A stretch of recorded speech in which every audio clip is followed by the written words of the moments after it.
Magandang araw mga banateros. Palakpakan naman dyan. Ito na nga. At ako, napakainit ng mga usapin ngayon, ha? Mapapatalsik na daw si Marcos. Payag po ba kayo dyan? Naku, ang tagal naman. Ay nako, yan ang talagang inaantay ng taong bayan, yung mapalitan ng presidente, dahil alam naman natin ng ating presidente ay may pagka inutil. Di ba? Yan naman totoo eh. Alam nyo, mga kababayan, kahit pagbalik-balik ta rin pa yung sinasabi nila na hindi sangkot daw di umano sa mga korupsyon sa Pilipinas itong presidente na ito. Ngunit dahil ito'y napabayaan niya, ay kaya talagang napaka inutil niya. Ika nga, kung ikaw ay talagang bubusisiin mo yung mga nangyayari, abay pambihirang buhay ire. Oo, mantakin mo ha. Yung budget nung nakaraang 2025, yung pinaka-corrupt na budget sa kasaysayan ng Pilipinas, ha, ay putang inang niyan, inulit pa. Di ba? Yung issue ng allocable, yung issue ng insertion, ha? Yung issue ng actually dapat nga dyan ang tawag reservation eh. Bakit reservation? Aba, simula pa lang nagpapareserve na itong mga congressman natin eh, di ba? Oh. Alam mo ba yan ang isang bagay na sabi nila, ako, mahilig tayong pumunta sa Japan dahil napakaganda dyan at higit sa lahat, napakasarap ng mga pagkain. Kayo naman. Gago! Pagkain na masarap, kayo talaga kung ano-ano iniisip ninyo. Oo. Hindi, masarap naman talaga pagkain dyan. Kaya lang, alam mo problema dyan sa Japan? Kailangan lagi kang may reservation. Pag wala ang reservation, napakahirap po pumunta sa mga restaurant na masasarap na pinupuntahan mismo ng mga Hapon. Kasi nga, lagi po talagang may reservation. Pero akala nila sila lang ang magaling sa reservation. Hindi ho. Tayo mga Pilipino ang magaling sa reservation. Bakit kanyo? Oh, mantakin mo yung budget natin sa wala pang pangyayari sa kuna ay may reservation na yung mga congressman. Oh. Ganong katindi. Ang lupit na reservation. Oh, wala pang nangyayari. Ba'y naka-reserve na yung mga pondo nila. Mga hayop talaga. Oh. Gago! At kaya nga inis na yung mga Pilipino. Galit na yung mga Pilipino. Ay dahil pambihira, yun na nga ang pinaka-corrupt na budget noong 2025. Inulit pa noong 2026. Gago! At again, just to be straightforward, iyang 2025 budget na pinirmahan ni Marcos ay inulit noong 2026 at pinirmahan uli. Naku po. Gago. Napaka-inutil, di ba? Talagang gano'n ang Kaya tuloy ngayon, marami ang usap-usapan na dapat siya nang i-impeach.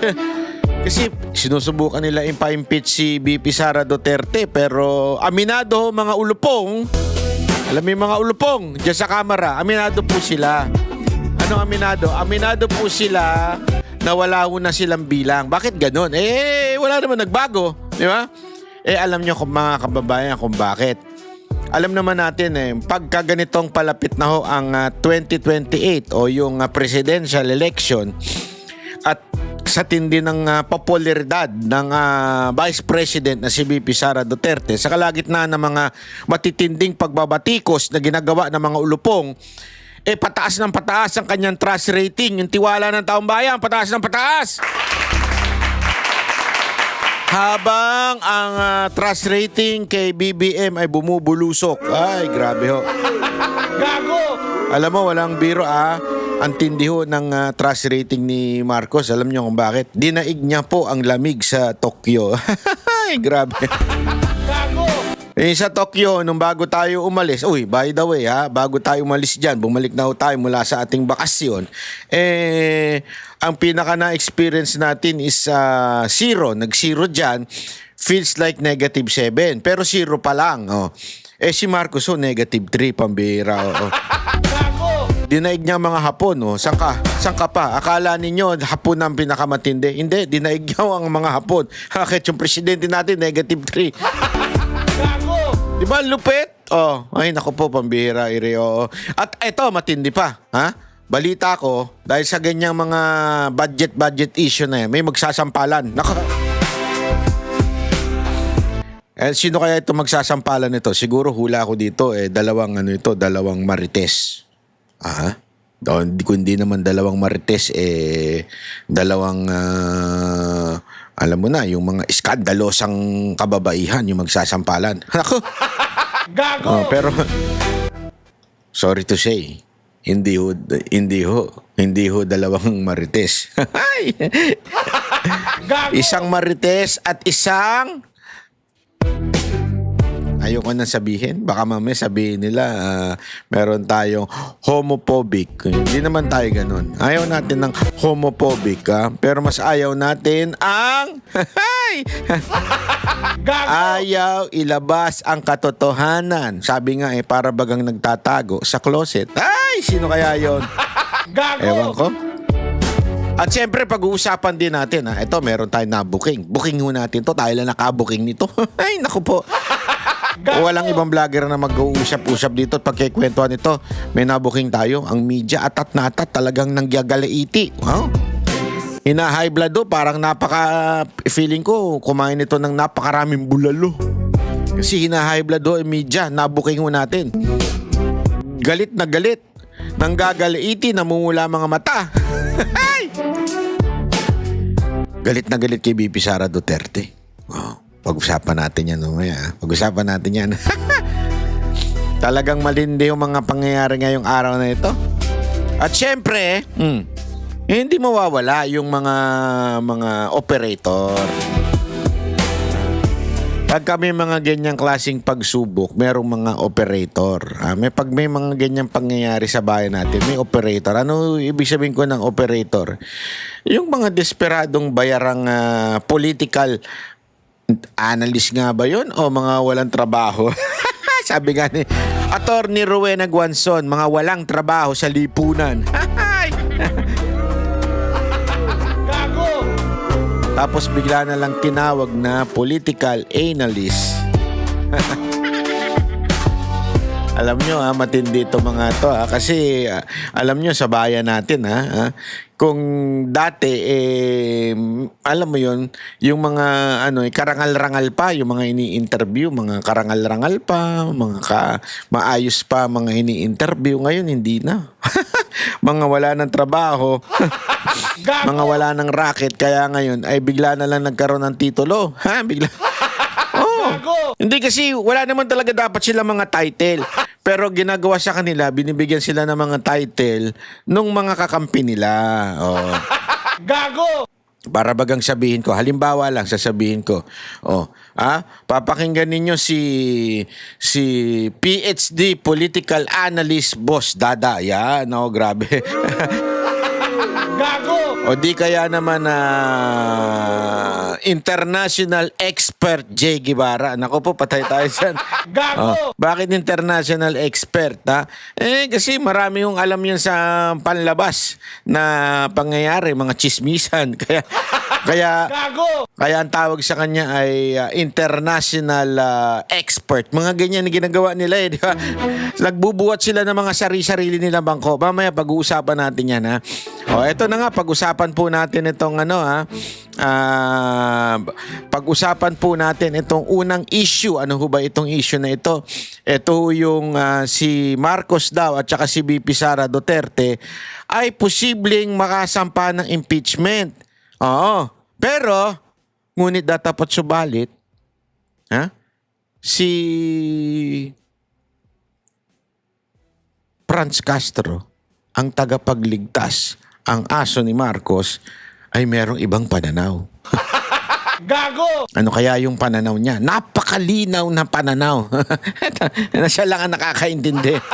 Na siya lang ang naniniwala.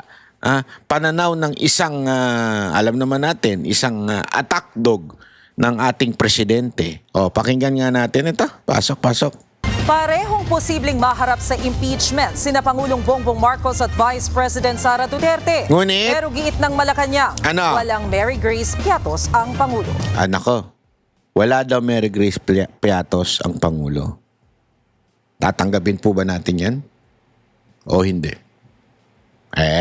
Ako magsasabi sa inyo na ito ay isang fake news. Isang matinding kasinungalingan. Mamaya papatunayan ko sa inyo ha. Kasi akala ni Franz tuloy si pangalan nito si Castro, Yusek Castro. Akala niya makakalusot siya kay Banatbay. Hindi ko siya palulusutin dito. Kasi sinasabi niya wala daw Grace Piatos itong si Bongbong Marcos. Yan po ay isang matinding kasinungalingan. Yan ang totoo. Walang biro. Kasinungalingan po yan. Ipatutunayan ko sa inyo kung bakit yan ay isang kasinungalingan. Tuloy natin. Narito ang aking report. How many times do I have to say that? I didn't want impeachment. Lahat ng kakampi ko sa Kongreso hindi nag-file ng impeachment complaint. May 2025. Diba? Yan ang tonong kinakanta ni BBM. Lahat daw nakakampi niya ay hindi nag-file ng impeachment complaint. Ibig sabihin, yung mga kakampi niya sa Kamara ay hindi daw nag-file ng impeachment complaint. Isa pong kasinungalingan. Bakit, kanyo? Totoo naman ba natbaya? Hindi naman sila nag-file. Oo nga. Pero actually, yan ang tinatawag na half-truth. Totoo na hindi nga nag-file yung mga kakampi niya. Ibig sabihin yung mga kapartido niya sa federal. But, lahat sila pumirma. Kasi, ang totoo niyan, hindi mo naman kailangan mag-file kayo lahat eh. Kaya katarantaduhan itong sinasabi ni Bongbong Marcos. Katarantaduhan ito. Hindi mo kailangan lahat kayo mag-file. Pero, lahat kayo may responsibilidad pumirma o hindi pumirma. Ano bang ginawa ng kakampi mo, Marcos? Ano ba ginawa ng mga, mga balalay mo dyan? Yung mga alalay mo, mga utu-utu mong kakampi dyan, ano ba ginawa? Pumirma o hindi? Gusto niyo patatayan ko? Yung number 1 kakampi niya. Hulaan niyo kung sino yung number 1 niyang kakampi. Nakasama rin sa federal. Wala iba kung hindi yung anak niya. Yung kanyang anak, hindi nga nag-file. Tama naman siya dun. Pero number 1 pumirma. Alam mo, napaka-importanting maunawa natin ito. Doon sa pirmahan. Kasi lahat yan, tandaan ninyo, politiko yung mga yan yung mga congressman natin. So, tinatansya nila. Tinatansya nila kung pipirma ba sila o hindi. Whether it will help their career, their political career. Kung matutulungan ba o hindi sa pagpirma nilang yan. Lalakas ba sila sa taong bayan o hindi. So lahat po yung mga yan, sa totoo lang, nananansya. Andali, pipirma ba ako dyan o hindi? Kaya nga, kung papansinin ninyo, yung papel na pinirmahan, nag-number 1 na pumirma yung kanyang anak. That implies something. Imply o implies? Bahala na kayo paliwanag kung ano maintindihan nyo. Ini-imply lang po niyan mga kababayan na suportado ng tatay niya. Ibig sabihin, nakita mo na pangalan ni Sandro number 1 na pumirma sa impeachment. Nag-approve doon. Abay, matik na yun. Sumunod ka na. Diba? Sumunod ka na. Kasi, ibig lang sabihin nito, yung anak pumirma, kagustuhan nito ng presidente. Gusto mo mawala ng alakabol? Alak na, may alakabol.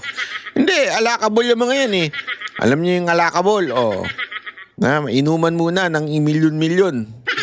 Naalala niyo yung isang congressman na nagngangalang para sa mga laylayan, tagapagtanggol ng laylayan, yung pala tagapagtanggol ng mga ng mga manginginom diyan sa ibang bansa. Oh. Di ba? So, ibig sabihin, pag pumirma yung anak niya, ibig sabihin, yun ang kagustuhan ng tatay. Hindi mo pa pwedeng sabihin na hindi kagustuhan yan. You know ay sign. Sign po na, uy, gusto ng tatay ito, pumirma na rin kayo. Pag hindi kayo pumirma, good luck sa inyo. Yun ang ibig sabihin nun eh. Pag hindi kayo pumirma, good luck sa inyo. Hindi pwede. Kailangan kayong pumirma. Ganong katindi ang pagpirma niya ng unang-una sa listahan. So, itong sinasabi niya na hindi naman nag-file yung mga kakampi ko. It means ayoko impeachment. Yan ay Nakayoko na sabihin yung bullshit. Baka sabihin naman nila, napakabastos naman ng bunganga mo, Banat Bay. Gago! Oh, ayoko na sabihin yun. Pero yan po ay isang bullcrap. Yan po ay kasinungalingan. Kaya dito pa lang, kitang-kita mo na napakasinungaling tong taong to. Ganito ang tono ni Pangulong Bongbong Marcos nung nakaraang taon nang tanungin tungkol sa impeachment case laban kay Vice President Sara Duterte.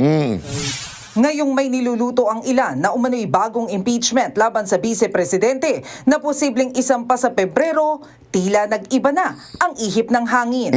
Tinanong natin dyan. Dahil sinabi po natin, tinatanong na po ng MPC kung anong inyong magiging reaksyon sa mga nababalitang magsasampa ng impeachment complaint laban kay sa Vice-Presidente. Ang tanging tugon lamang niya sa akin ay kung ano po ang pagtrato sa pag-iimbestiga sa flood control projects, mga anomalyang flood control projects. Ganon din po ang gawing pagtrato sa paggagawa or sa pag-iimbestiga patungkol dito sa impeachment complaint laban kay VP Sara. Sabi ng Malacanang, hindi pa kasi napagtanto noon ang lawak ng issue. Pero hindi lang kay VP Sara, kundi kay Pangulong Marcos may nagbabansyang impeachment complaint. Nako! Sabi ni House Deputy Minority Leader Representative Edgar Erice, may pro-Duterte groups na gustong maghain ng impeachment complaint laban kay PBBM dahil sa umano'y betrayal of public trust. Hindi raw kasi niya napigilan ang ilan sa kanyang mga kaalyado na abusuhin ang budget insertions. The President allowed and signed the 3 budgets which contained the anomalous projects. Kung pinabayaan, that's inexcusable gross negligence. Inalok umano si Erice ng pro-Duterte groups na i-endorso ang impeachment complaint pero tumanggi ang kongresista. Inalok daw siya ng pro-Duterte group. Hindi ako naniniwala dito. Ito, mga sinungaling itong taong to. Sa tingin ko ganun to eh. Kasi dilawan to eh. Mas maganda kung hindi ako endorser, so I would leave an open mind and magiging fair sa... Di ba? Gagita mo yung mga style na mga ganyan eh. Tapos tignan mo pagka nag-prosper yung impeachment ni Marcos, tingnan mo. Isa sa mga pipirma, ganyan yan eh. Yan ang mga traditional politician sa ating bansa. Yung mga ganyang klaseng dilawan ng karakas. So, yun ang unang reason. Kaya sabi ko, I would rather just participate in the Committee on Justice. Pangalawa, ang reason ko, siyempre, they are pro-Duterte groups. Hindi naman ako identified with the Dutertes. I'm a member of the Liberal Party. So, Ang Malacanang, Grabe, no? So, diyan yung mga style na ganyan ang nakakabuisit. Parang, hindi naman ako pro-Duterte, so I won't join that kind of call. Dilaw ako eh. Liberal party ko eh. Parang, sandali, this is not about politics. Uy, hindi ito politika. The right question should be, karapat dapat bang ma-impeach? Yung tiwala ba ng taong bayan, nandyan pa ba? Aba, yung negative 3, nagsasabi na ayaw na ng mga Pilipino dito kay Bongbong. Naintindihan niyo yung ibig sabihin? Again, impeachment is not, ibig sabihin ba kriminal ka? Hindi ho. Lagi nating it's question of Do you still have the trust of the people? Yan po ang impeachment. Hindi po yan whether may ginawa ka bang mali o may ginawa kang tama. Hindi yon. Impeachment is nagtitiwala pa ba sa'yo ang taong bayan? Doon sa survey, napaka-obvious na hindi. Which is, yun ang supposedly nire-represent nitong mga congressman. Kaya nga sila po ay representante. Nire-represent po sila nitong mga congressman. So, ibig sabihin, no, yung -3, yan na po yung pulso ng taong bayan. Kaya lang, ang nakakalungkot, kesa na isipin at sabihin na, hindi kasi dahil nga sa nangyaring budget ay nagkaloko-loko. Sana ganun eh. Hindi eh. Ano sinabi? Mga DDS yan. Ako ay hindi ako DDS. Ako ay Liberal Party. Dilaawan ako. Tignan mo yung klaseng pag-iisip meron itong mamang to, no? Tinawag lang na chismis at pamumulitika ang nagbabadyang impeachment complaint. Hindi raw ito alintana ng palasyo dahil tiwala sila na makikita ng mga mambabatas na walang ginagawang mali ang Pangulo. Sa mga supporters po ng Vice Presidente na nagnanais po na magsampa ng impeachment complaint, mas maganda po siguro bago magturo at tumingin sa iba, tulungan muna nila ang idolo nila. Una-una dahil ang usapin dito, Ako kasi, ito isang malaking propaganda. I don't think the Duterte quote-unquote supporter congressmen will do that.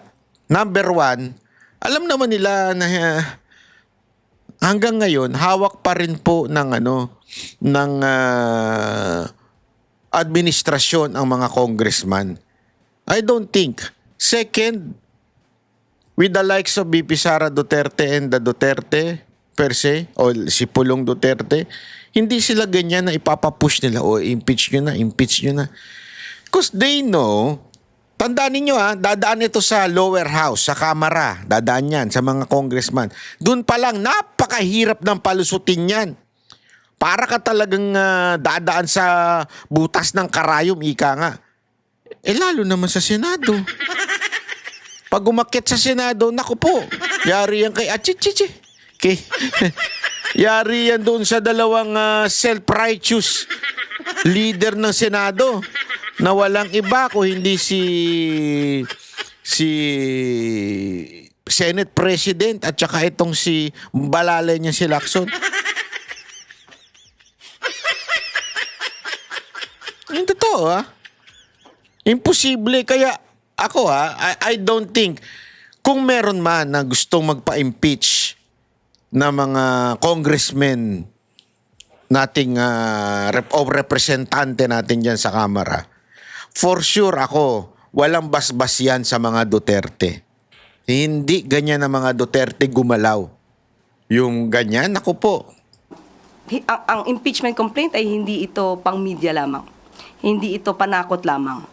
Mas maganda po na masagot ang mga issue dahil sinasabi nila ang paglalabas di umano ng balak ng mga supporter ng mga Duterte na magsampa ng impeachment.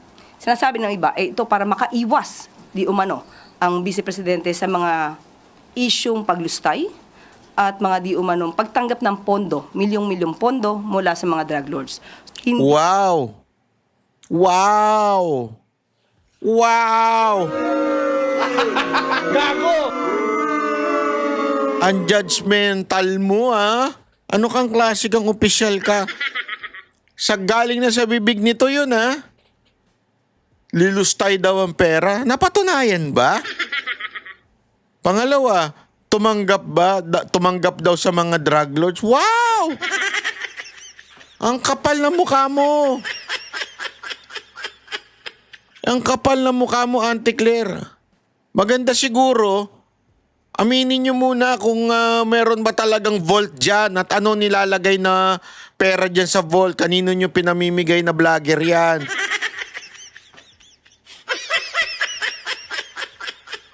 Talagang nanggagaling daw sa drug lord. Bakit ipapapatay ng mga Duterte yun? Kundi isipin nyo to ha, sa dami-dami daw nang gagaling daw yung pera sa mga drug lord. Eh bakit ipapapatay ni Duterte kung nanggagaling pala doon ng pera? Ang labo niyong kausap. Hindi po siya nagnakaw ng pera. Pangalawa, siya Hindi nagnakaw, saan nyo nadala? po ang nagpapaimbestiga sa mga maaanumalyang flood control projects Paimbestiga. at maaaring naging sanhi. Pautot nyo lang yun. Pautot nyo lang. Pinaimbestiga, nag-create ng ICI. Binigyan nyo ba ng kapangyarihan? Hindi. Binigyan nyo ba ng pondo? Hindi. Ginawa lang ninyong display yung ICI. Kaya nga nagre-resign yung mga commissioner doon eh. Nag-resignan, isa na lang ang natira. Naawa na lang. Sabi niya, pag iiwan ko pa to, wala na dito. Tapos sasabihin ninyo, nagsimula ang presidente. Gago! Gusto nyo palang matanggal ang korupsyon, bakit pinirmahan niya yung pinaka-corrupt na budget sa kasaysayan ng Pilipinas? 2026, inulit pa, pinirmahan niya naman niya. Gago! Akala ko ba corruption? Anti-corruption ng yung amo mo. Ba't niya pinababayaan yung pinipirmahan yung budget?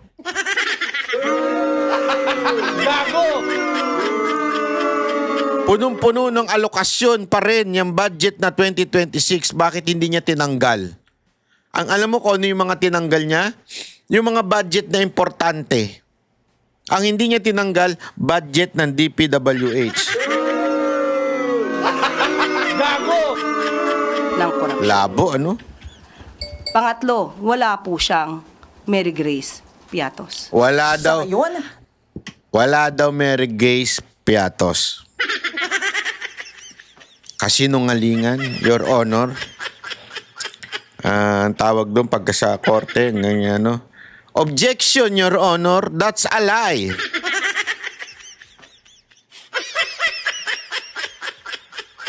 Bakit alay? Anong alay? Masakit. Dede.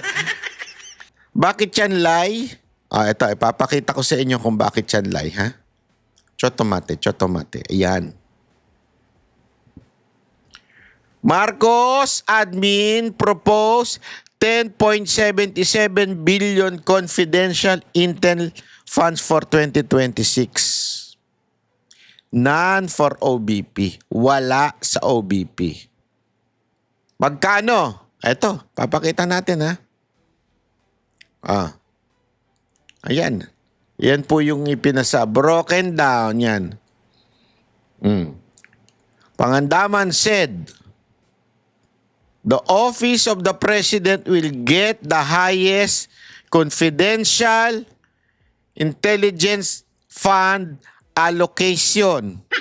Magkano? 4.5 billion. Andyan po si Maria Sawing Palad. Nandyan po si Mary Grace Piatos. Buti nga sa OBP, meron pang Mary Grace Piatos eh. Diyan, ipaliwanag nyo nga kung saan napunta yan 4.5 billion. Billion yan ha. Alam nyo ba kung gaano kalaki yung billion na yan? That's a 4,000 million. That's 4.5 billion. So 4,500 million yan. Ganyang kalaki yan. Confidential funds, intelligence funds ng presidente. Saan napupunta? Yan po ang Mary Grace Piatos ng Office of the President. Di ba pinagpipilitan ninyo yung Mary Grace Piatos na magkano lang yun? Half a billion ng OBP? Half a billion yun eh. So 500,000 million. Sorry. 500 million. Yan dun yung Mary Grace Piatos na sinasabi ninyo. Tanong. Bakit ang Office of the President 4.5 billion? Saan napupunta yan? Kaninong Mary Grace Piatos yan? Alam ko na kung kanino. Kung ang OBP merong Mary Grace Piatos, ang Office of the President may Mary Juana. Maria Juana pala, hindi pala Mary. Maria Juana.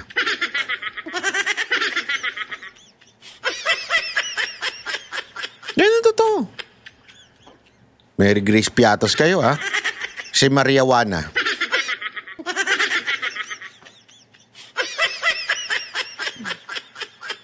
O si Mary Jane.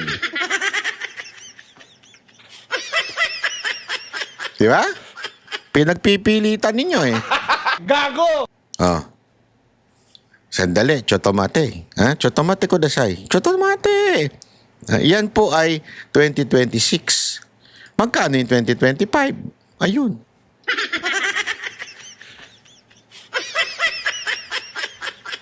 Yan naman yung sa 2025. 4.5 billion para na naman kay Mary Jane. Gago! Diba? Napunta kay Maria Juana yang 4.5 billion confidential funds ni BBM. Di umano, allegedly. Tama, mali. Diyan ba napunta yan? Ano ba? O, kala ninyo ha, mga gago kayo ha. Gago! Maria Piatos pala. O, at least yan. Tama, mali. Yan ang problema sa inyo. Papakita ko ngayon sa inyo, meron akong nabuking. Mga ABS-CBN anchor. To be particular, yung kanilang radio station na DCMM. Ay, talagang antindi ng bitterness kay BP Sara Duterte. Gusto nyo makita? Gusto nyo makita? Nabuking ko ito. Nung aking pinakikinggan, gigil na gigil sila. Pero syempre, hindi natin, kasi ang ABS-CBN nagka-copyright eh. Yung audio lang ipapakita natin at saka yung kanilang picture. Ha? Yung nag-i-interview na to, walang ibang ini-interview nila kung hindi si Datangman. Kilala niyo si Datangman? Sa Tagalog, si Boy Dila. Gago! Ini-interview nila si Boy Dila. At grabe yung mga reaction ng mga taga-ABS-CBN, mga taga-DCMM. Bitter na bitter. Tingnan ninyo, pakingge. Hapon po, Kong Benny. Kong Benny. Magandang hapon po. Opo. Magandang hapon sa inyo. Happy New Year uli. Happy New Year. Kong Ben. Kong Ben. Ayun, kasi close tayo eh. CGI just released a massive update. Ayan. Oo. Sige. Ayun, akala namin nag-close yung linya eh. Viber to, no? Viber. Ayan. Oo. Sige. Ayan, Kong Benny. Benny ang Benny, sir. Ben Yes, ka, ma'am. Benny ako. Maan makapagal.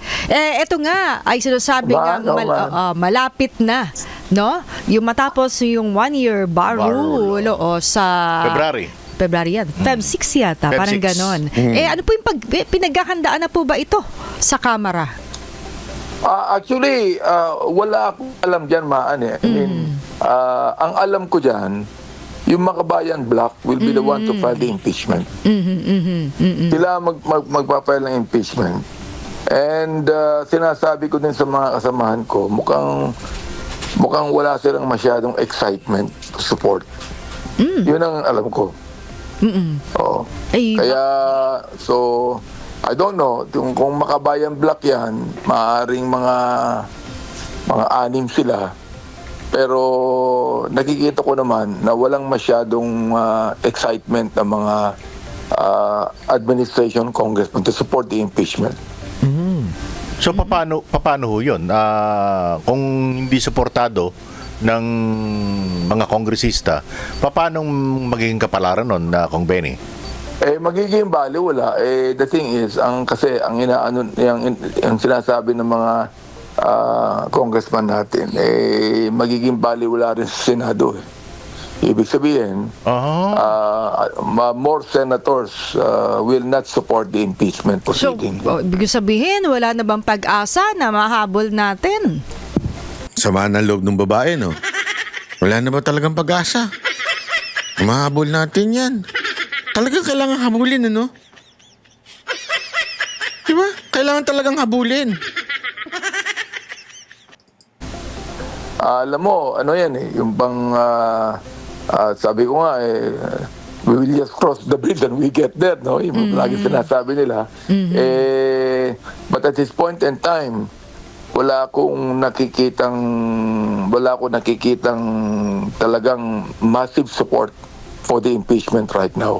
Pero kung I don't know when we get back to the Congress session, palagay ko mga 2 weeks from now, kung merong talagang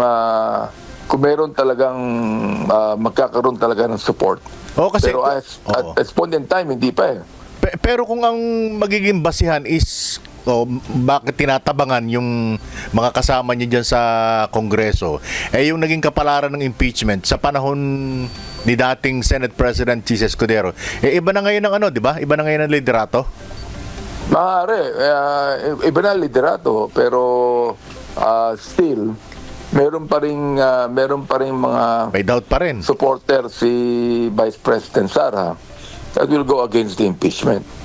Okay. So, sabi ng mga ibang nakausap ko, anong mangyayari sa atin yan? We will just be, it's only an exercise of futility. Pag tinuloy natin yan, wala rin maaari mangyari.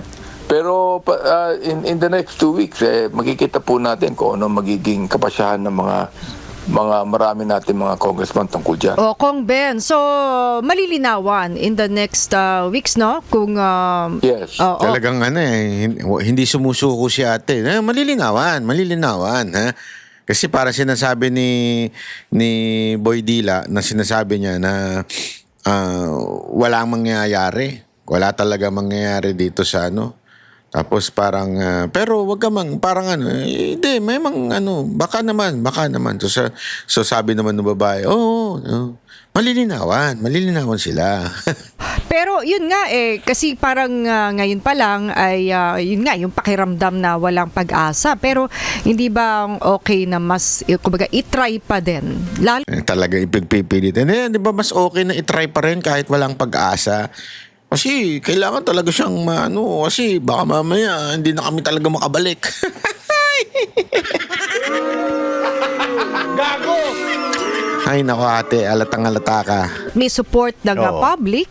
Oo, malaki yung support ng public dyan. Kasi hindi naman namatay yung hindi naman namatay kung Benny, di ba yung Yan. Yung We will see dahil meron yata silang Talagang pinagdidiinan pa nung isa. Hindi naman namatay yung issue, di ba? Yung issue na hindi pa. Kasi ang nila, ang lagi nilang packaging doon sa impeachment ni BP Sara Duterte, hindi pa daw sinasagot yung confidential funds.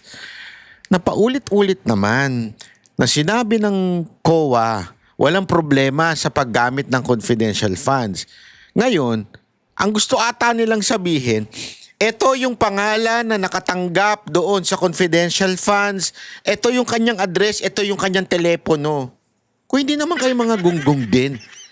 Confidential nga Nakita nyo yung sa PDEA, pag tumatanggap sila ng reward dahil meron silang tinuro, doon nga walang pangalan Nakatakip yung muka. Pwede nga kapwa nila PDEA lang yun I mean, pwede di ko sinasabing ganon. Pero yun, because they're protecting their identity. Ganun ba kayo katanga? Na gusto nyo pang malaman kung sino yung Maria, yung piatos-piatos na yun? Confidential nga Tanga ba kayo? Nagtatanong lang ako kung tanga kayo o hindi.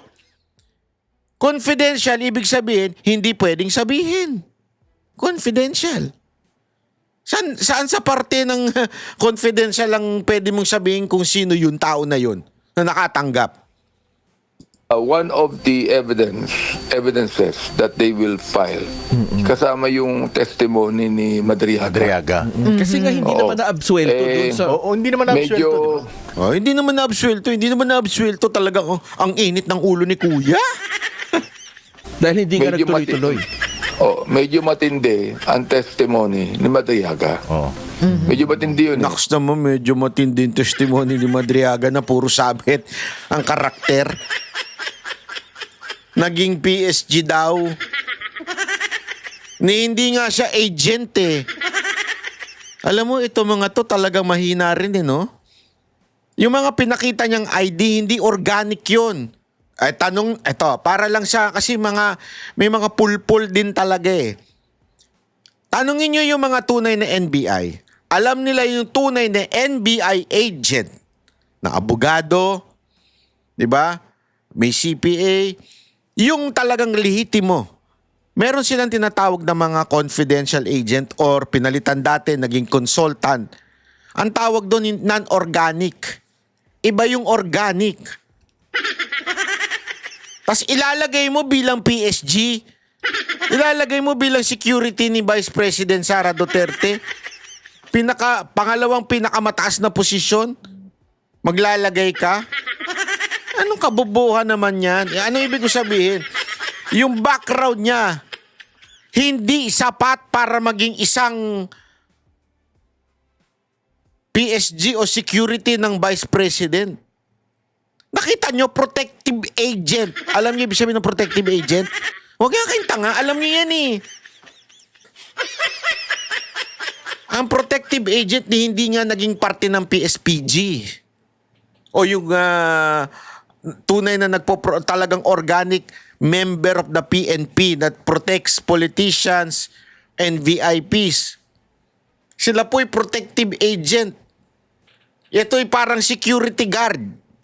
Hindi ko nilalang ang security guard ha. Ibig ko sabihin, merong pulis. Nagbabantay sa community.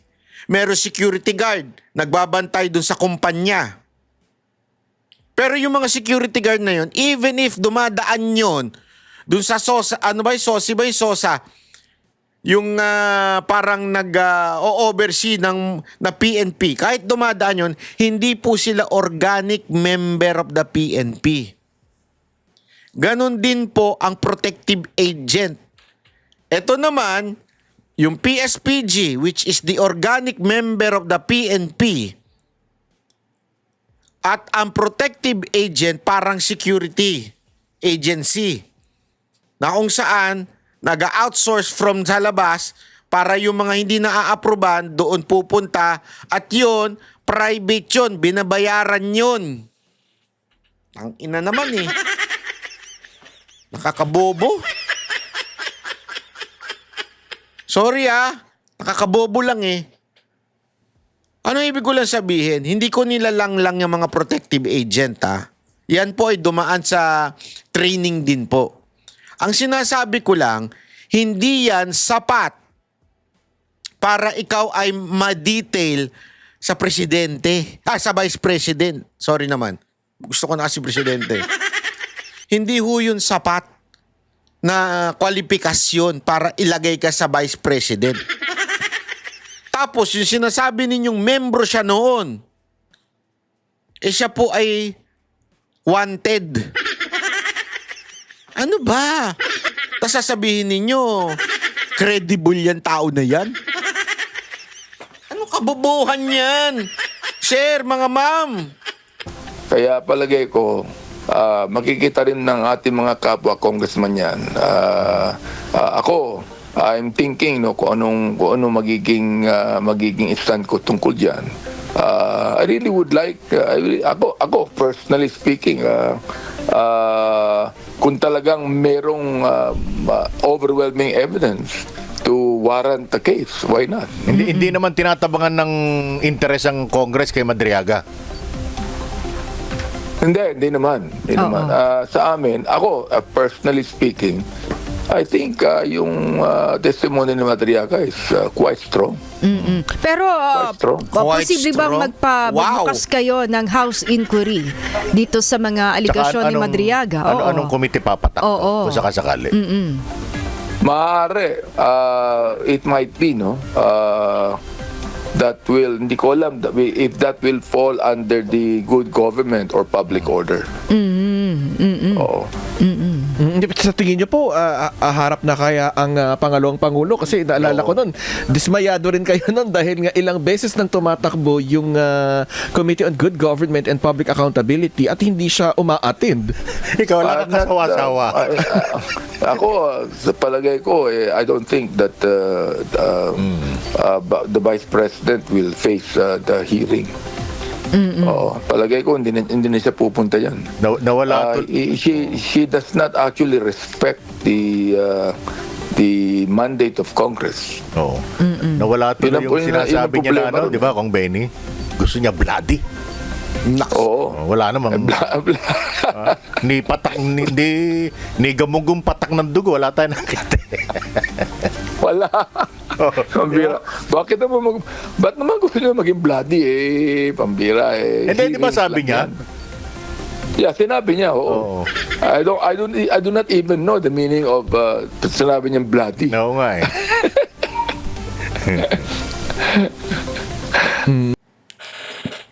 Etong mga to nagsusubok maging maging katawa-tawa pero hindi sila nakakatawa.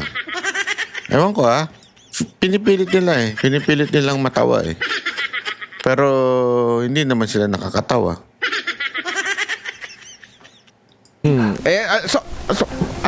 Saan tayo mapunta? Kong Benny. Oo nga. Kasi the thing is, na-overwhelm kasi ito ng mga corruption on the flood control project. Yun ang problema. So yung binabalik Talagang atat na atat sila doon na i-push yung impeachment. Halatang halata itong mga media na to. Pinagpala kaya ito ni Romualdez? Kayo mga media pinagpala ba kay ni Romualdez? Nagtatanong lang po ako mo sa amin, parang tantamount to saying na wala tayong aasang impeachment this year. Ganun ba? While we would like to actually tinan natin maigi kung anong mga ebidensya laban sa Vice President. So, ang ebidensya lang would be the 128 million o billion. Pero bakit binabayaan natin yung flood control projects na bilyon-bilyong ang halaga? Ilang mga yun ang problema diyan. Ilang mga congressman na yung naringgan mo o nakita mo ng parang tinatabangan diyan? May mga ilan na I mean, kasi alam mo, the thing is, alam mo naman ang Congress ngayon, they work through the leadership to the political parties, no? At makikita mo naman kung walang masyadong support sa political parties, you would know that the congressman that belong to political parties would not in any way support it. Painumin nyo kaya yung mga yan ng pinigang ng aligatong. Kayo, painumin kaya kayo ng katas ng ampalaya. Puro kay bitter Halatang halata ito mga na to, bitter na bitter, no? Painumin kayo kaya ng katas ng ampalaya. Para talaga maging bitter pa kayo.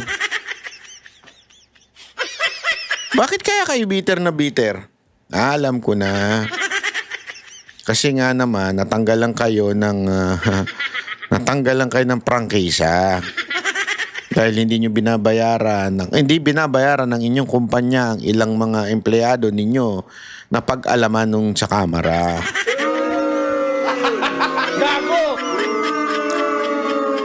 Pakitanong naman sa boss ninyo kung nabayaran nyo na yung TV5, yung news kay MVP. Kasi di ba nagka-issue kayo? Nabayaran nyo na rin ba yun? Nabayaran na rin ba ng kumpanya nyo yun? Ng mga boss ninyo? Ako, nagtatanong lang naman ako Di ba naging issue yan? Ayusin nyo kasi. Ayusin nyo yung kumpanya nyo. Kaya kayo galit na galit No, tapos pag naano na naman kayo, magagalit na naman kayo sa mga Duterte. Galit na galit kayo kay Marcoleta nun di ba? Buti nga, nanalo siya Gago! Hindi, alam mo, matindi talaga itong mga pangyayari na to. No? Alam mo, dahil nga dyan, dito sa usapin ng impeachment na ito, ang issue kasi dito, mga kababayan, yung tiwala pa ba ng tao dito kay Marcos? Mantakin mo ha, mantakin mo. Kaya ako talaga nung ako'y nagbabakasyon sa Japan at pinanonood ko yung mga bali-balita, sabi ko, ano to? Pinirmahan? Nandun pa rin yung mga allocable Diba? Binabanggit nga ni Libiste, ni Congressman Libiste, yung mga allocable. Sabi nga mismo ni Amy Marcos, hindi na nga daw pork hindi na nga daw tinatawag na pork giniling na daw kasi chinap-chap yung mga para talaga maitago yung mga allocable. Mantakin mo ganung katarantado rin itong lintik na gobyerno natin iskandalo na nga ang entire nation because of this corruption. Inulit pa uli. Di ba? Saan kayo kumukuha ng kapal ng muka para ulit-ulitin yung ganyang klaseng style na ayaw na ng mga Pilipino, galit na mga Pilipino, inulit nyo pa. Bakit? Alam mo, dapat nga, meron ako nakitang news, na dapat nga ito ang pinag-uusapan ngayon Yung dapat tanggalin yung 12% VAT alam niyo sa Meralco. Actually nabanggit sa Meralco, hindi lang pala sa Meralco, sa power consumption natin. Kasi nabanggit to din ito ni Marcolete. Kasi nagkakaroon ng panawagan na magkaroon ng parang ng hindi naman sa hindi pagbabayad ng tax or tax holiday na tinatawag yung mga Pilipino dahil nga sa napunta lang sa pagnanakaw. Alam nyo, may nagkikwento sa akin doon sa Japan pag-alaman ko Alam mo sila, umaaray na sila sa taas ng tax nila. Kasi kinikwento nga nila sa akin, alam mo, ganito yung sahod namin. Pero almost kalahati ang napupunta sa tax, sabi. Sabi ko, okay lang yan. Kung ganyan na maitsura ng bansa nyo, okay lang. Di ba? Kasi walang biro Sobrang sobrang efficient ng transportation, sobrang efficient nung lakaran. Kaya, di ba, may biro-biro nga pagka nagpunta ka ng Japan, talagang you should prepare because matinding lakaran na magaganap. Doon nga kumikita yung mga mga on-on, yung mga on-cloud. Dahil antindi ng lakaran talaga sa Japan. Pero kasi ang kinaganda naman, may malalakaran ka. Matik yan. Walang lugar doon na wala ka malalakaran. Talagang there is a space para malakaran mo and there is a space para sa bisikleta. Talagang ginawa ng gobyernong maayos. Pati yung mga tawiran, di ba? Kung pumunta kayo sa isa kong channel, ipinakita ko yun, yung tawiran na talaga nga namang very efficient. Sabi ko nga kung nagre-reklamo na yung mga Hapon dyan dahil sa tindi ng tax, how much more dito sa atin? Ang tindi ng tax sa atin, pero nakikita ba natin gumagana? Hindi. Nakikita ba nating nananakaw? Oo. Gago! Di ba sakit nung ganung pakiramdam? Hirap na hirap tayo magbayad ng tax. Ako kasi nagbabayad ako mayat maya, kinukulit ako nung aking nag-handle nung tax ko Uy, magbabayad ka na kasi quarterly yung bayaran ko. Sakit sa pakiramdam. Ang sakit sa pakiramdam. Hindi ko nagbibiro, umiinit ulo ko. Pag mini-message ako nung sinasabi na, uy, magbayad ka na ng tax. Kasi sabi ko sa kanya, kulitin mo ako, paalala mo lagi sa akin yan. Kasi alam mo, ang pagbayad ng tax, para sa akin po hindi ko ito obligasyon sa bansa ko. Obligasyon ko to dahil yan ay utos ng ating Diyos na kailangan magbayad tayo ng tax.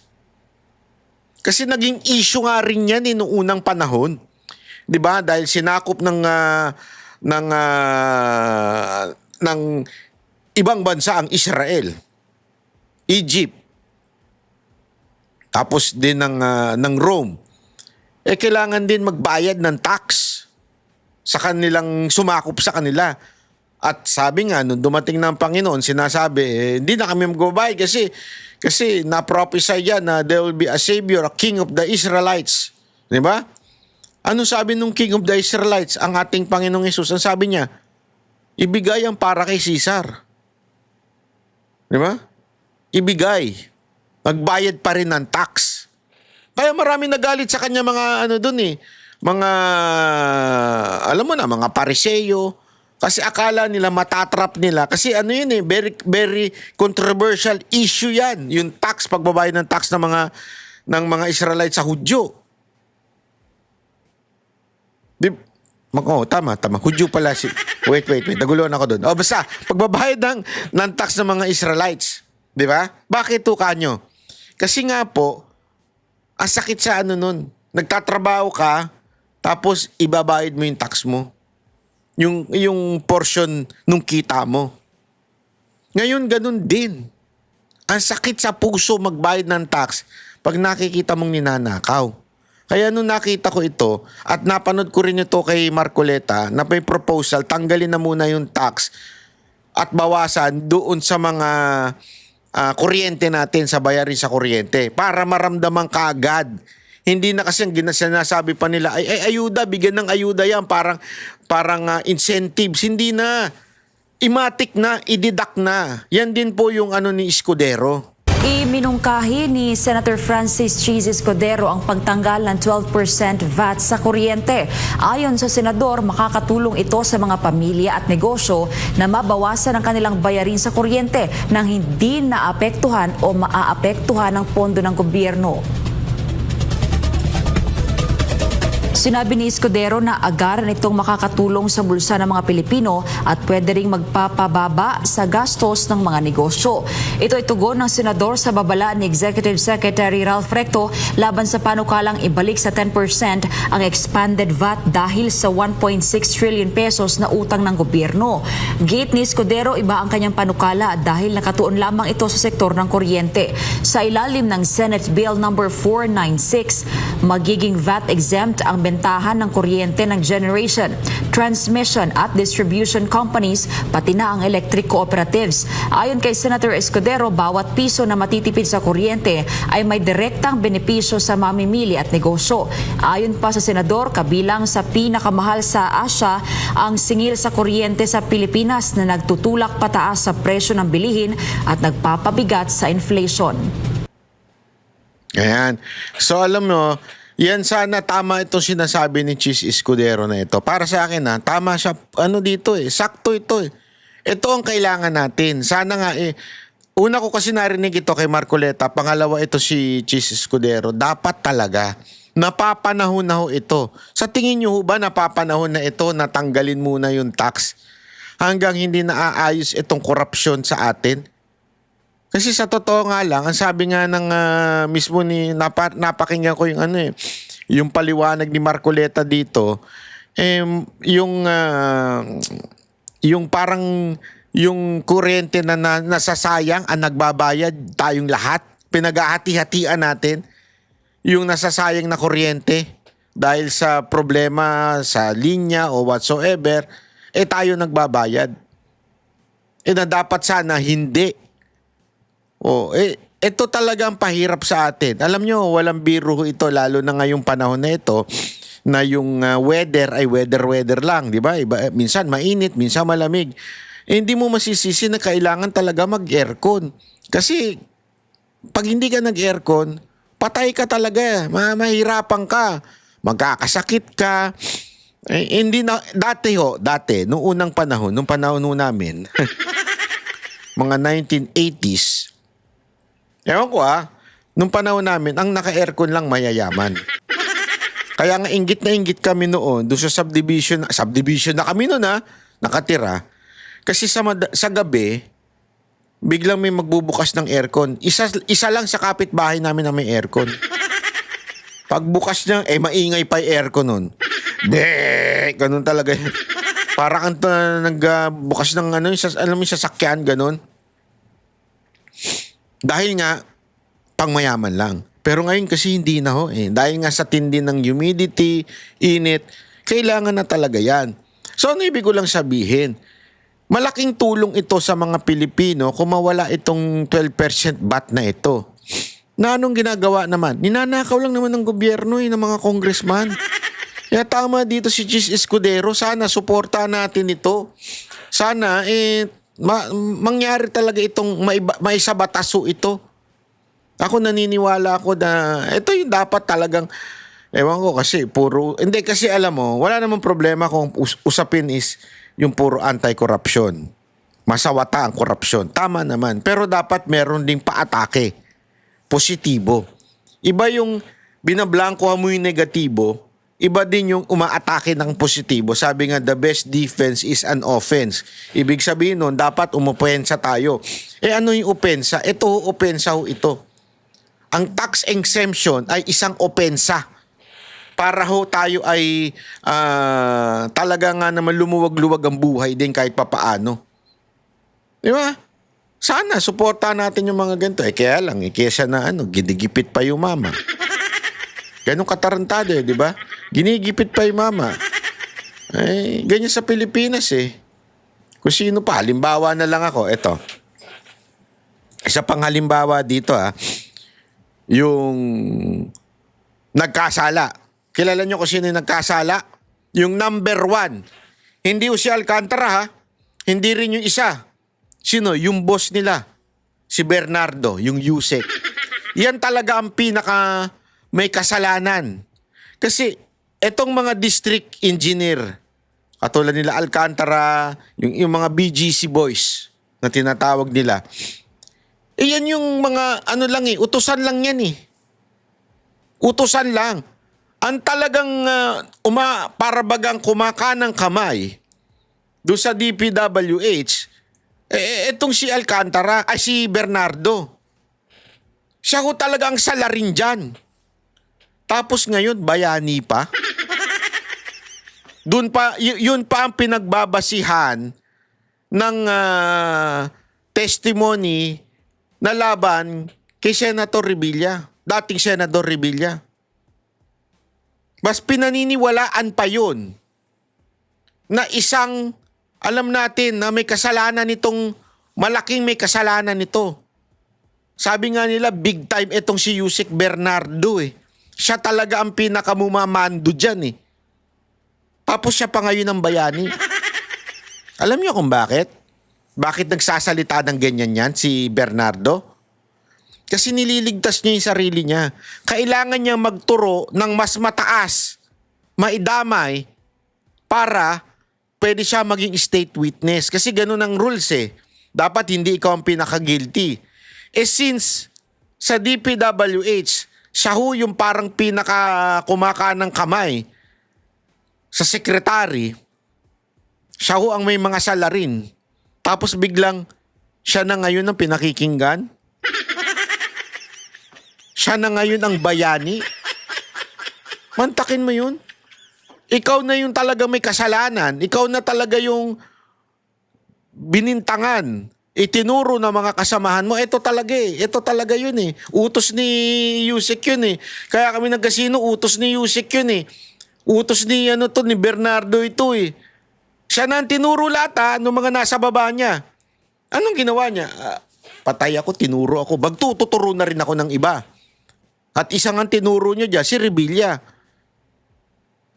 Diba? Again hindi ko kinakampihan si Revilla. Sana kung ang tinuro niya si Romualdez, okay ako dyan. At saka kay Zaldico. Bakit? Sila yung may direct control ng budget.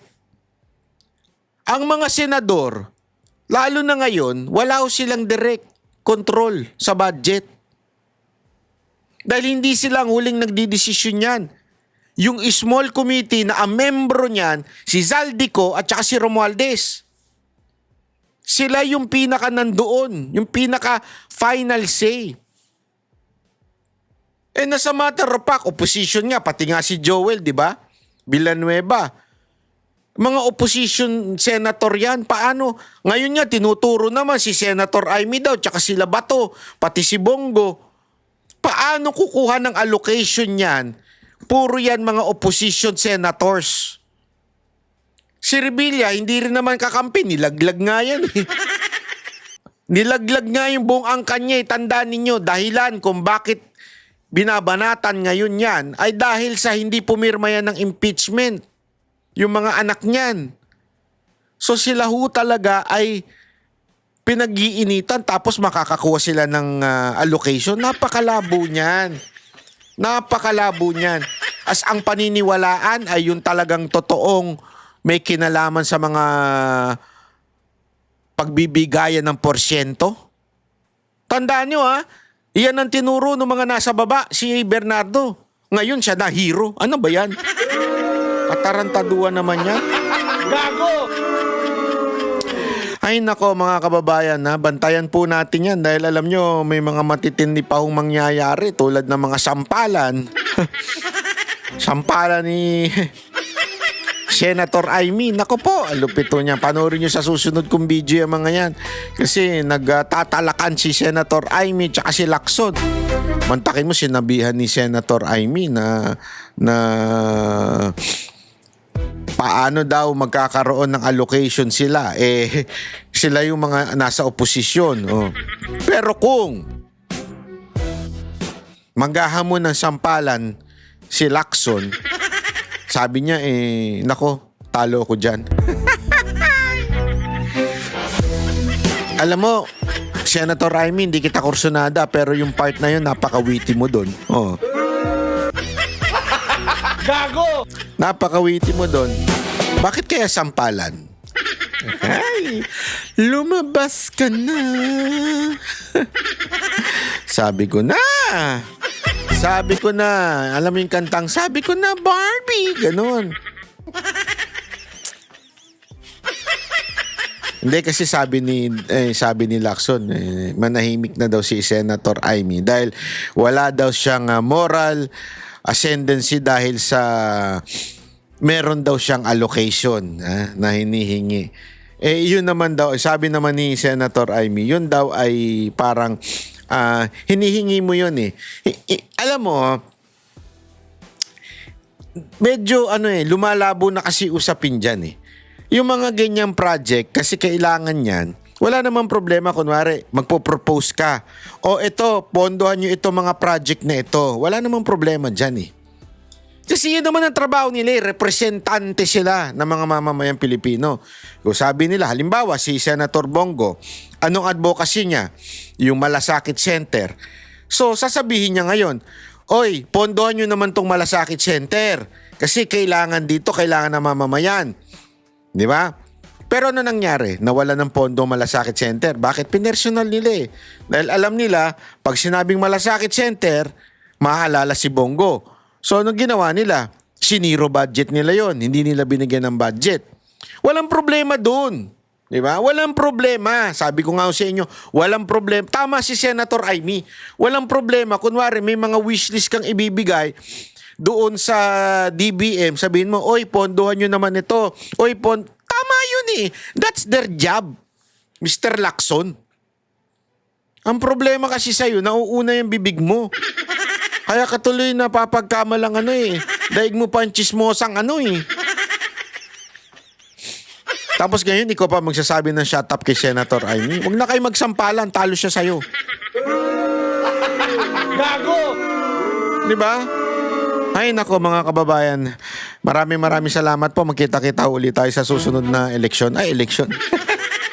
Susunod na video natin dito lang sa Banat Bay Live.